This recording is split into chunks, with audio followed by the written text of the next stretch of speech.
নমস্কার বন্ধুরা, আজকে দোলাস ডেলি লাইফে বানাবো আলুর দম। এখানে আছে কিছু আলু সেদ্ধ করা, আর তার সাথে আছে কাঁচা একটু কড়াইশুঁটি আর একটু ধনেপাতা আর কাঁচা লঙ্কা। তার জন্য আমার পেস্ট লাগছে, এটা হচ্ছে বাদাম, আদা, কাঁচা লঙ্কা, টমেটো একসাথে পেস্ট করে রেখে দিয়েছি এটা। আর এখানে আছে কিছু শুকনো মশলা, এটা হচ্ছে এলাচ, তেজপাতা, জিরে আর শুকনো লঙ্কা আর ডালচিনি। আর এটা হচ্ছে ধনে গুঁড়ো 1 চামচ, আর জিরে গুঁড়ো 1 চামচ, আর হাফ চামচ হলুদ গুঁড়ো, গরম মশলা হাফ চামচ, আর লাল লঙ্কার গুঁড়ো হাফ চামচ। এই হচ্ছে আমার এতগুলো মশলা, এগুলো লাগবে। আর রান্নাটা করব অবশ্যই সর্ষের তেলে। সর্ষের তেল দিয়ে আমি আগে কড়াই সর্ষের তেলটা দেব। বন্ধুরা, সর্ষের তেলটা দিয়ে দিচ্ছি।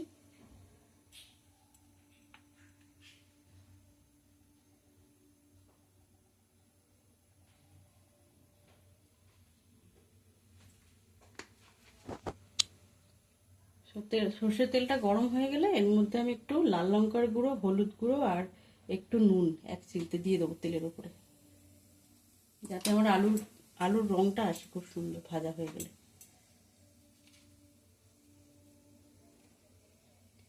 এবার আমি আলুগুলো তুলে দেব।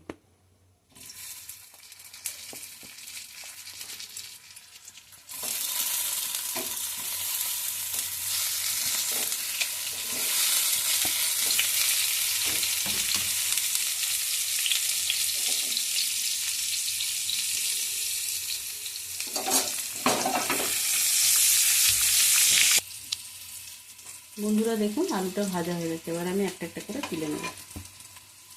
নুন, হলুদ, গুঁড়ো লঙ্কা দিতে একটু কালারটা কেমন এসছে দেখুন। আলু তেলের ওপর একটু দিয়ে এরকম আলুটা ভাজবেন, কালারটা সুন্দর আসবে। বন্ধুরা, তখন আমি বলা হয়নি এখানে নুনও নেওয়া হয়েছে। নুনটা আপনাদের স্বাদ মতো ব্যবহার করবেন। আমি এখানে হাফ চামচ নুন নিয়েছি। আচ্ছা, এখানে গোটা মশলাটা দিয়ে দেবো তেলের উপরে। তিনটে গরম মশলা, দুটো ডালচিনি, একটা শুকনো লঙ্কা আর গোটা জিরে আর তেজপাতা, এগুলো দিয়ে একটু ভালো করে ভাজবো।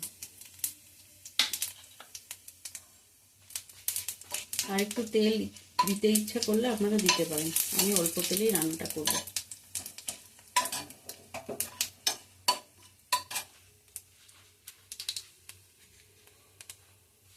এবারে যে পেস্টটা বানানো ছিল, টমেটো, আদা, কাঁচা লঙ্কা আর বাদাম একসাথে, এটা দিয়ে দেবো কড়াই।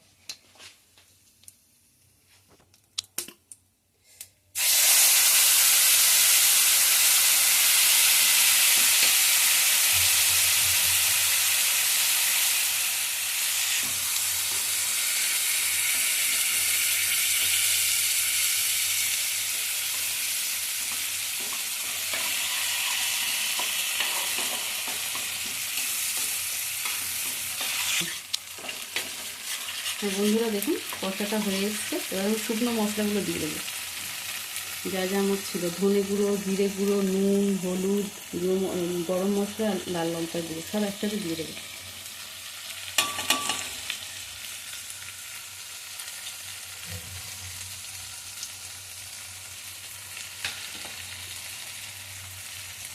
আর এখানে কিছু কড়াইশুঁটি রেখেছিলাম, আর কাঁচা লঙ্কাটা দিয়ে দেবো।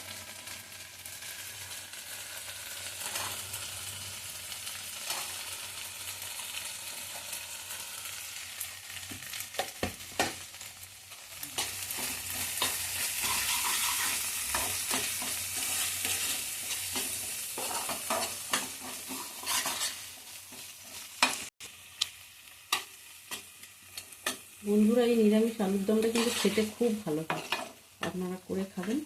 আর এখানে আছে এই যে জলটা, এই যে মশলার যে বাটিটা, মিক্সির বাটিটা ধুয়ে একটু এই জলটা আমি এতে দিয়ে দেবো।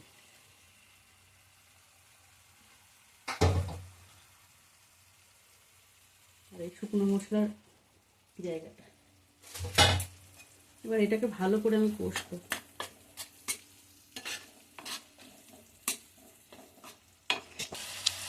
বন্ধুরা দেখুন, কষানো প্রায় হয়ে এসছে। এবার আমি এখানে একটু চিনি দেবো, 1 চামচ চিনি, ধনে পাতা,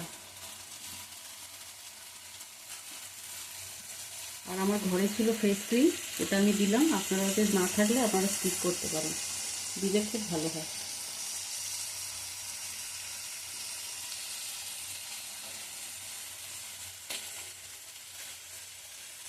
2 চামচের মতো দিলাম। ভালো করে মিশিয়ে নেব।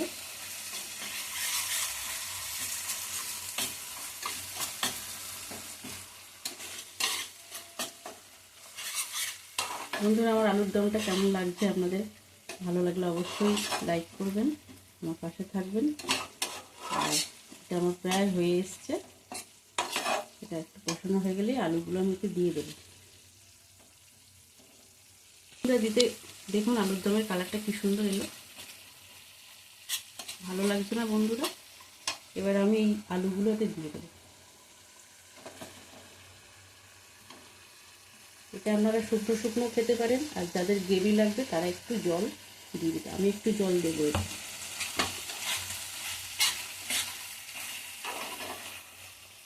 এবং শুকনো শুকনো লুচি বা পরোটা দিয়ে খুবই ভালো লাগবে। তো বন্ধুরা, আমার দেখো রেসিপিটা তো কেমন লাগলো অবশ্যই জানাবে, আর ভালো লাগলে লাইক করবেন। এখন আপাতত টাটা।